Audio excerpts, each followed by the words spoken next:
Next presentation is with David Bryan, Intolerance, Polarization, and the Longing for Community. Most disturbing of the many troublesome issues passing through our world today is our intolerance for ambiguity, as well as hostile polarization among the different tribes that all claim to have the truth. Why do differing beliefs among truth-bearing tribes create more fear? Forces lying beneath the threshold of consciousness steer us to the sources we feed on to validate our beliefs. Conflict escalates when each side lobs its experts' opinions across the wall to convince the other side of its lies and fatal errors. Whenever the need to conform to a community of like-minded thinkers overrides curiosity, objectivity, or rationality, any opposition to my facts will be perceived as a personal attack on me. This should be a really interesting talk.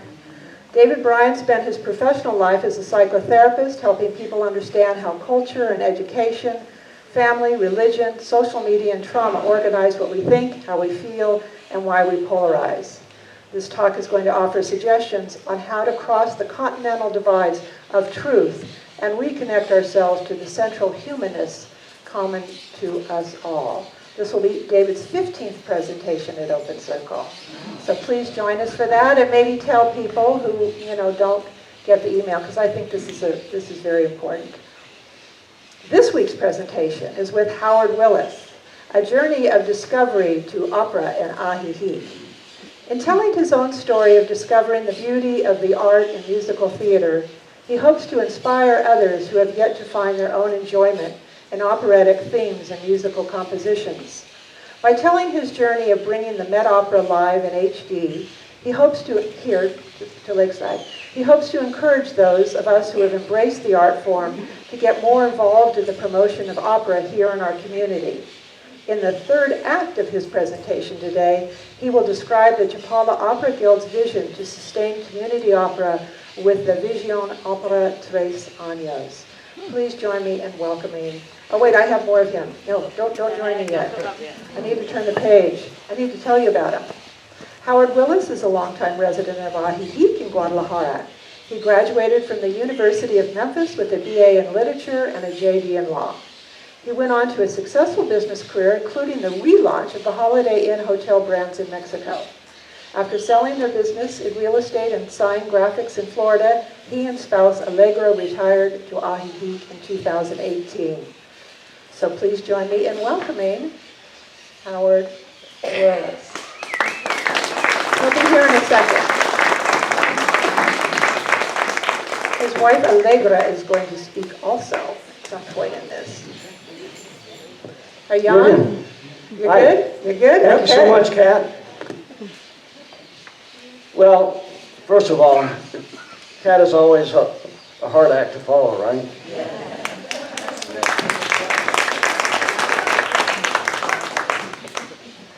Well, and also, this is no joke. The fact that Steve has been so kind to invite us to speak to you about opera and the Guild.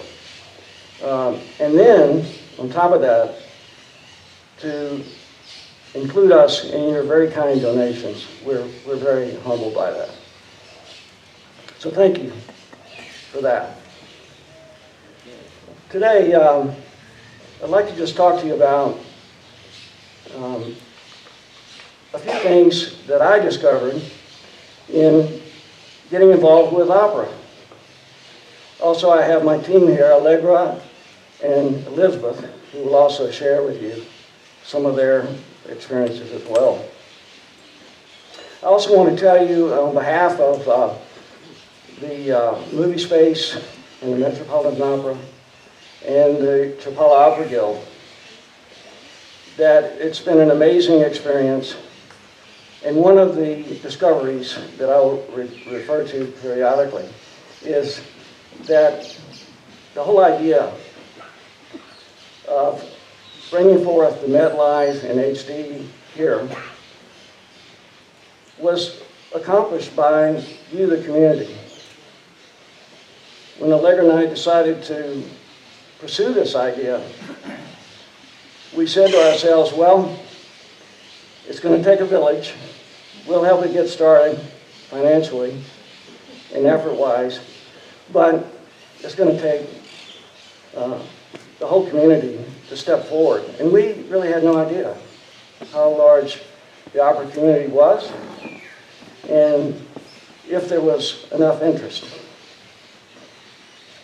So I also want to share with you about why opera, why is it important here at the Lakeside, how my own discovery started,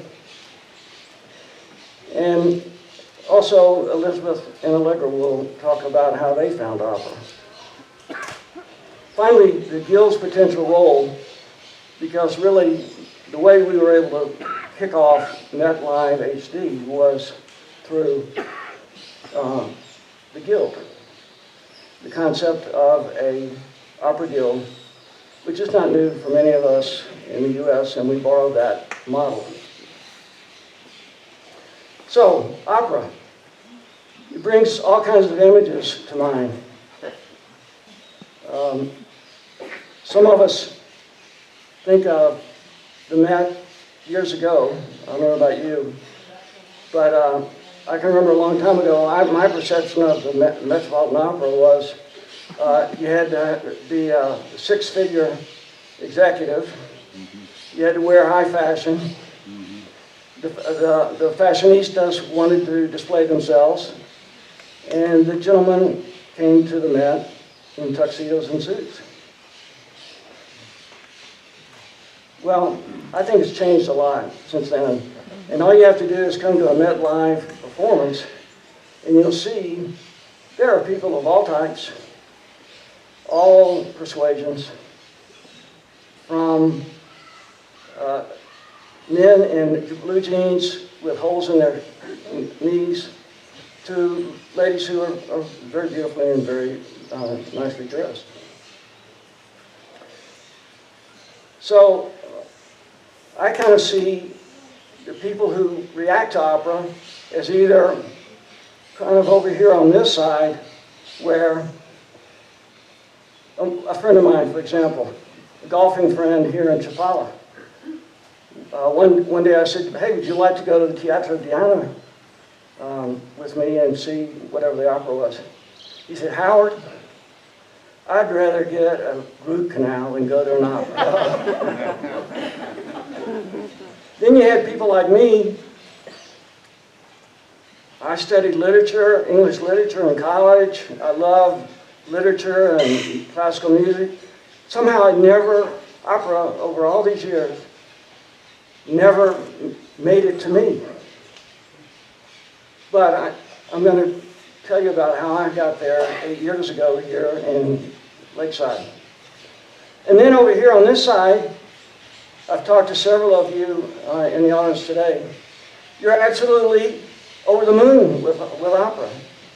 One lady was talking about how she had first seen Rigoletto yesterday, and that it just was amazing. I too, I'm no expert on opera, and Rigoletto was an amazing tour de force of a spectacular. So, why should you be interested in opera if it doesn't appeal to you? A little history on this. The opera really is our oldest form of live entertainment. Just think about it. It's only been in the last 100 to 150 years where we have recorded or live television, movies, etc. Earlier in December of last year, Movie Space and Opera Guild produced,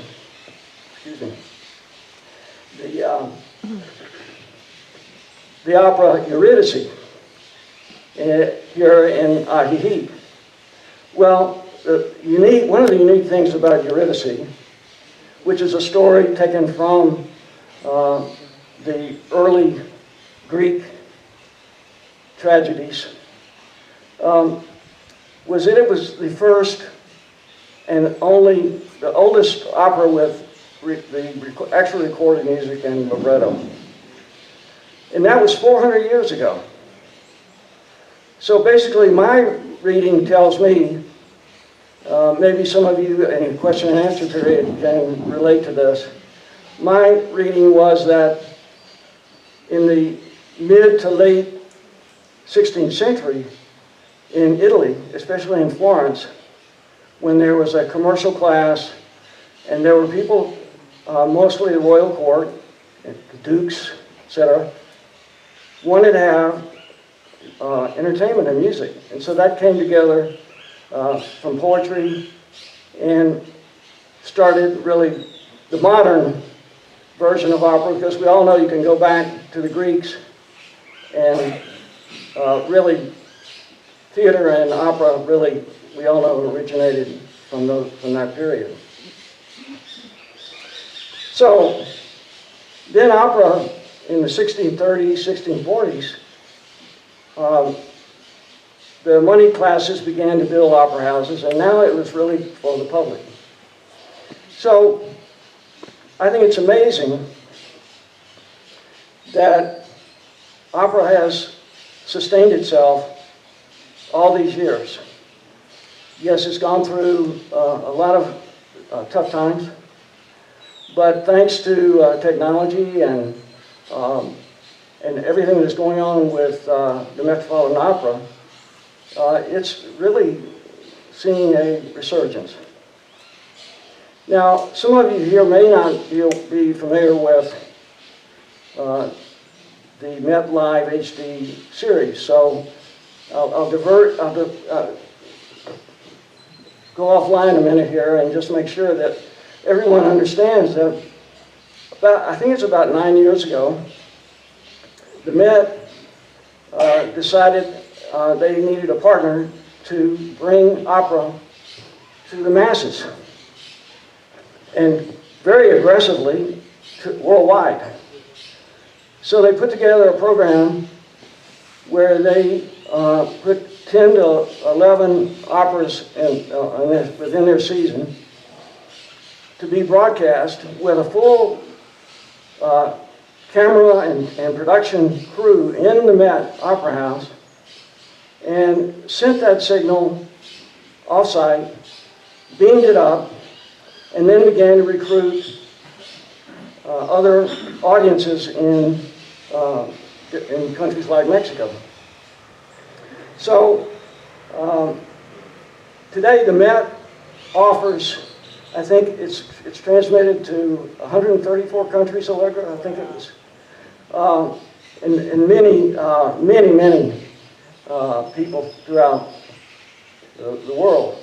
Now here in Mexico, actually there's only 5 venues today. And we're proud to say we're one of those 5. The other ones, there's one more in the north side of Guadalajara, Mexico City, I think Monterrey, and I don't know what the other one is. But I'm also proud to say that we're the only one that is not government funded. So, let me explain, give you a little bit of overview of how I got here. In the 90s, Allegra and Allegra's my wife here, and our sons moved to Guadalajara in the early 90s. And during that time, we made great friends, and one of them continues today to be one of our best friends. So after we moved back to Florida, I came to Guadalajara almost annually. So about 8 years ago, my friend Francisco, I was coming to visit him, and he said, "Don't come this weekend, come the next weekend, we're going to the opera." And I said, "Oh, we're going to the opera?" Opera was not on my radar screen at the time. So, he said, "Yeah, we're going to go to Teatro Diana, and we're going to see Prince Igor." So some of you who are familiar with opera know about Bourdain's Prince Igor. So I went, and if you have been to Teatro Diana, it's a large venue, probably seats 1,500, 2,000. And there were only about 200 of us there, which is fine. But this was the first time that I had really prepared for an opera. Why had I not related to it better earlier?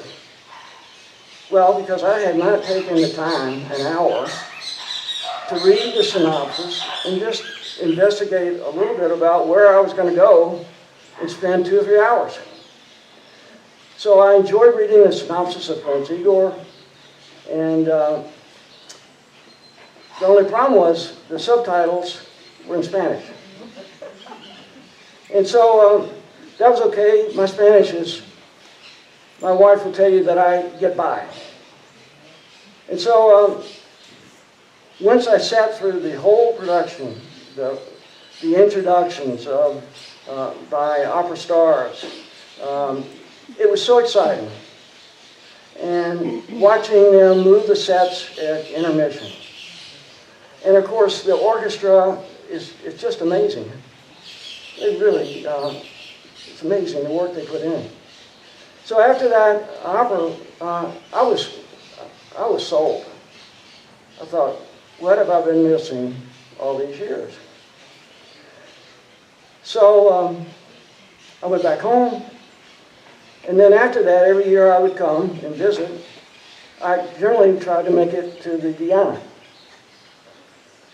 So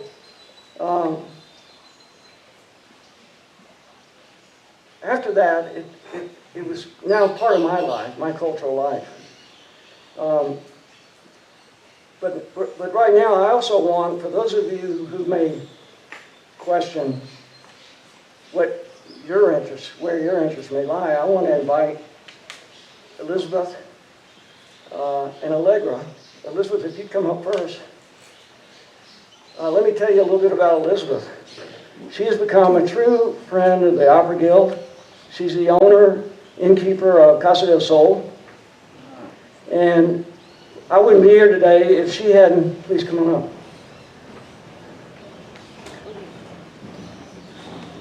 If she had not impressed upon me before this season that basically she was saying, you're not going to be my friend if you don't you don't make this season happen. So Elizabeth, tell us about your experiences. Yes, please, of course. It's true. I really... Okay. I really did cajole him and beg him and plead with him. Come back, Howard. We need to have you. We need the Met.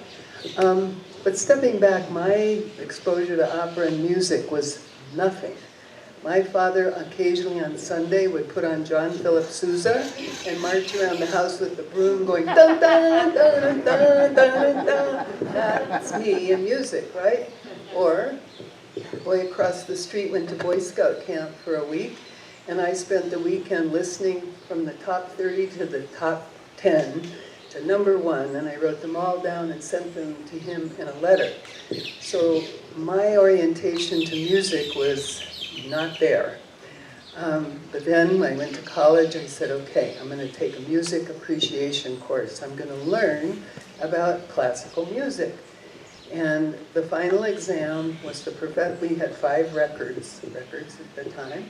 We had 5, and the final exam was him putting on a record, taking the needle and putting it somewhere, and we had to say what was the piece and what movement it was. Well, I have to admit, I got the only D in my life. So you see, I wasn't really a logical candidate for opera.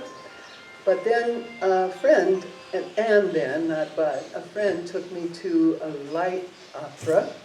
And I was, like Howard, a literature major, so I love classics. This was, I don't know what it was, I can't remember, but it was light and frothy, and I endured. And then another friend took me to San Francisco to see something that all I remember is it was purple and blue and people singing, and there were no subtitles. So I had no idea what was going on.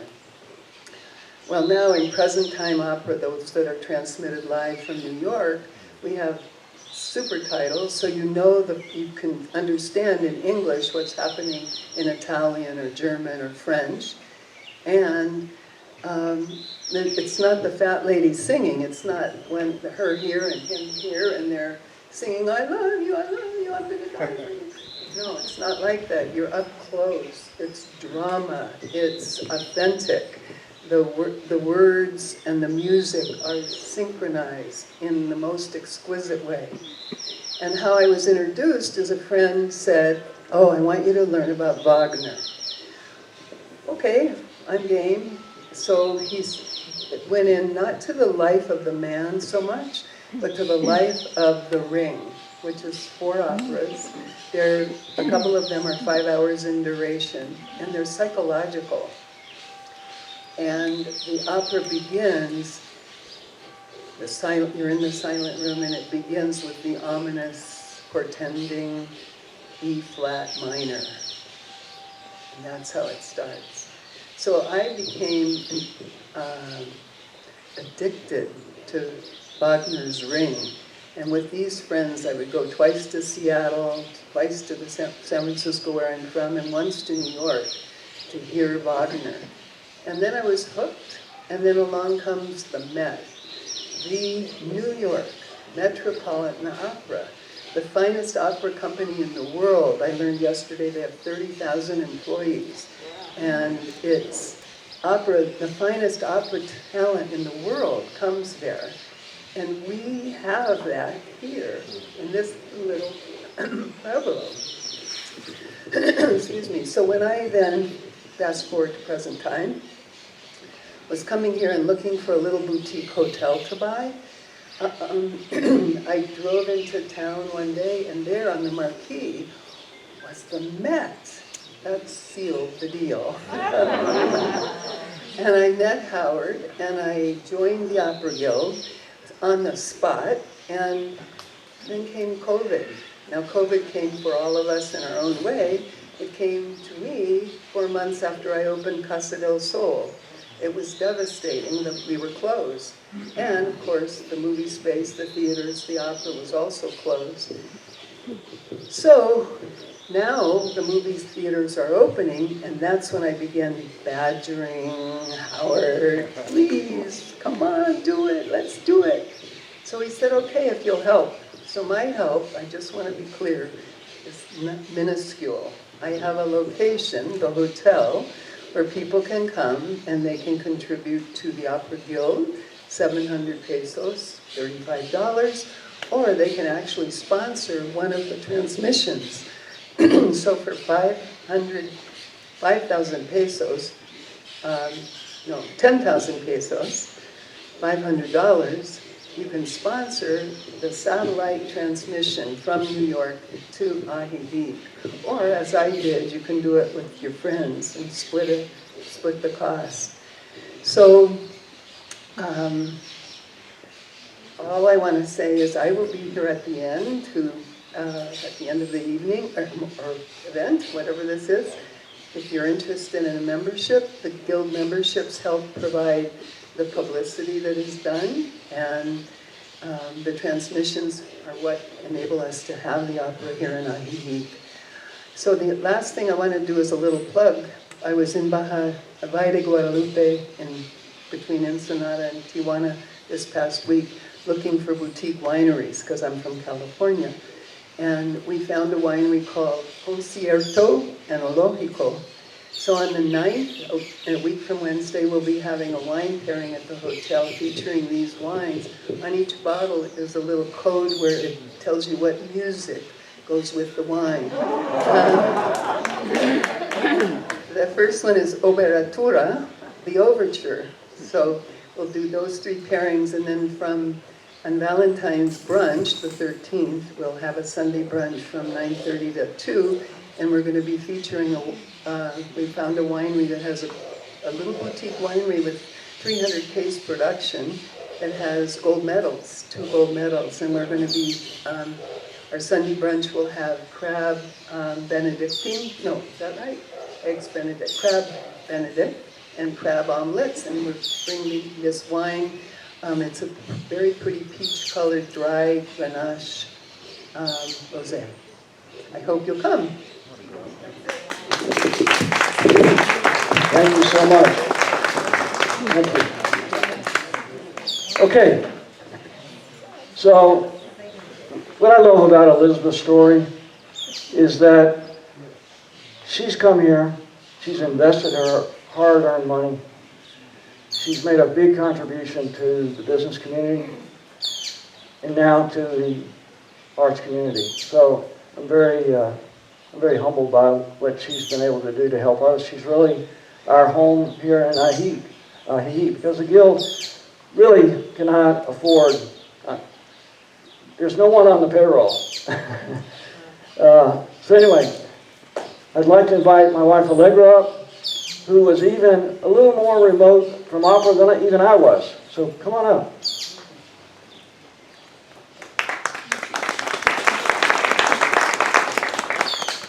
Thank you. Yes, truthfully, I'm close. I was closer to the end of the. I'd rather have a root canal in the opera, even with a name like Allegra. But that was from my mother, who was a pianist and English major. And you know, in my growing up, opera was just never a part of our lives. You know, I went to concerts, I went to plays, but opera, all I could remember would be dystonic singing, loud, you know what it was. And I thought, why would you want to do that? So when Howard said, you know, I really would like to see if we can bring the opera to Ajijic, because just going to Teatro Diana is just not that, you know, comfortable, and maybe there's a lot of people that, actually many people from Ajijic went to the Teatro Diana to hear the opera, so I thought, well, he said, can you help me? Yeah, you know, I'll do whatever. And so my plan was to support him and help him sell season tickets and Opera Guild memberships. And basically to be there at the beginning when people come in and, you know, probably leave at intermission and come back and pick him up when it was time. I thought, well, he'll never know. He won't need me, or, you know, I'll let him know, but I won't be there. So the first one, I think, was Turandot. And I thought, well, I got to start, you know, let me go and see. And I was so, I mean, there was music that was more familiar that I had heard before. And the whole scene, you know, with all the people and the choreography and the camera work in the Met live portion is so amazing that you get to see the expressions of the singers and the whole thing. It was just quite a visual spectacle. So, and then at intermission, when I was getting ready to get the hell out of there, they start showing you the behind the scenes. They do interviews with, you know, the singers and talk to you more about the composer and the orchestra leader. It was just kind of, well, what is this? So it was very interesting. So I actually stayed through the whole thing, and I thought, well, you know, it's kind of pretty and nice. And so the next one came around, and I managed to survive that one too. And then, you know, more and more I realized you got to read a little ahead. You got to learn what the subtitles help, but, you know, you want to kind of know what's going on. And finally, there was one that was very, the first time they had performed, it was a very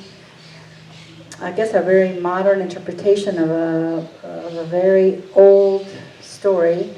This is the Aknaten. I don't know if any of you have seen that one. And it's sung in Aramaic, but part of the narration is English. And it is with the music of Philip Glass, which I really wasn't familiar with, but when it starts, it's this rhythmic music that goes over and over and over, and I thought, I'll never make it through this. But finally the thing started, and truly I think I have never seen anything more spectacular, and from a physical standpoint, and the music is, you know, very rhythmic, and so they had jugglers during the whole performance, juggling to the rhythm of all this, and it was just the way they staged it, the visual lines, the costuming, it was just gorgeous, just absolutely amazing. So I kind of got hooked on Aknaten, and of course they're not all like Aknaten, but I found that if you really do read up what's coming, even with the, you enjoy it a lot more. So, with that being said, I wanted to tell you a little bit about the upcoming operas, not very much, but just to give you an idea. Is that okay with you? Yeah, sure. Okay. So, we started a little bit late this season because we weren't sure we were going to have the support, and there's a big financial commitment that you have to make to the Met. You can't just say, I'll take 2 operas. You got to take the whole season. You got to pay everything up front. And there's a fee, the auditorio, I'm going to talk about all that too. No, go ahead. Okay. Go ahead. So the franchisee from Mexico is called the Auditorio Nacional, which is in Mexico City. And they sort of administer, who gets to show what, and I guess they get a part of the action as well. And then the theaters who agree to comply, who want to show the performances, get 50% of the ticket sales. So all the rest goes to, all these other sources. So it's not a moneymaker at all. And but that's what it takes to bring the Met here. So that's why individual contributions and sponsorships of individual operas help a lot, and there's those transmission fees that, you're not going to, I don't know what do they pay in New York for a performance. I know it's probably 3 or 4 times what is charged for the Met Live. But anyway, so back to what's coming. There were a couple of performances that were taped and were not, we weren't seen at the same time as the whole world, because it took us a while to figure out if Movie Space was going to jump in the ring with us this year and make that commitment. We needed to sell a certain amount of season tickets, and they finally decided that they were ready to go, and so we were just going to show, like in February, there weren't too many scheduled, so we were going to play them later. So this next month are 2 of the ones that have already been showed nationwide. The first one is, this will be February 12th, it's Boris Godunov. It's the original 1-act version. Then it was composed by Mussorgsky, and this is sung in Russian. And it's based on something that really happened in Russian history. And it's the portrayal of a tortured czar caught between grasping ambition and crippling paranoia. So that's February 12th. February 26th is a brand new opera that had a tremendous success in New York. It's called Fire Shut Up in My Bones. And this is the first time that the Met has had a black composer and a black librettist for their production. And Terence Blanchard composed the music. He's a Grammy Award-winning jazz musician and composer. And it's an adaptation of Charles Blow's memoir. It's a story of about a young man's journey, a young black man growing up in rural Louisiana. His exuberant childhood shattered by family discord and sexual abuse, and his attempt to come to terms with it. So I think it went off really, very well in New York, and I really look forward to this one. Okay, third would be, on March 12th. This one is called Adrian de Naxos. It's Richard Strauss's enchanting masterpiece. It's sung in German. It takes place in Vienna in the 18th century. And this one is, I was reading about it, really intrigued me. It takes place backstage at the private theater of the richest man in Vienna. And there's an opera that's going to be performed for him. It's a new opera. And the mayordomo, which I assume was like a head butler, comes in and informs the music master that immediately following the opera, there's going to be an Italian comedy. Following that is going to be fireworks. And so they're like, okay. And then shortly after, he comes back in and says that actually given that the fireworks have to go on at a certain time, that the opera and the comedy are going to have to be performed simultaneously. So what ensues is a lot of negotiation between the different casts trying to convince each other that they need to shorten their songs or whatever. And actually the leading lady in the comedy decides she doesn't like the end of the opera. And so she convinced them that there's no reason why this woman should die of love, that she should fall in love with someone else and live happily ever after. So I can't wait to see this one. This one sounds pretty interesting. All right. So number 4, okay, will be March 26th, is Don Carlos by Giuseppe Verdi. It's sung in French. And this, for the first time in history, the Met is going to present the original 5-act version of Verdi's epic opera of doomed love among royalty, set against the backdrop of the Spanish Inquisition.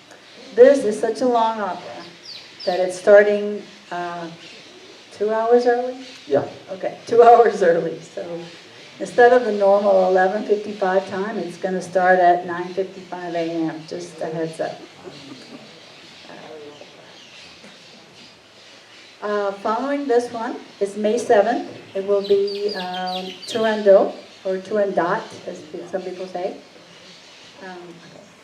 It's sung in Italian, and this particular one has the superstar Anna Netrebko, who I guess they've been waiting a long time for her to do this role as the Puccini's Ice Princess. Number 6 is Lucia de la Memor by Donizetti, and this one is a tragic drama in 3 acts. Lucia is caught in a feud between her own family and the Ravenswood family. Of course, she's fallen in love with someone from the other family, and how this works out. And the 7th one is going to be in June and July. June, Hamlet. June, well, okay. Sorry, June 4th is Hamlet. This one is sung in English, and it's by the Australian composer Brett Dean.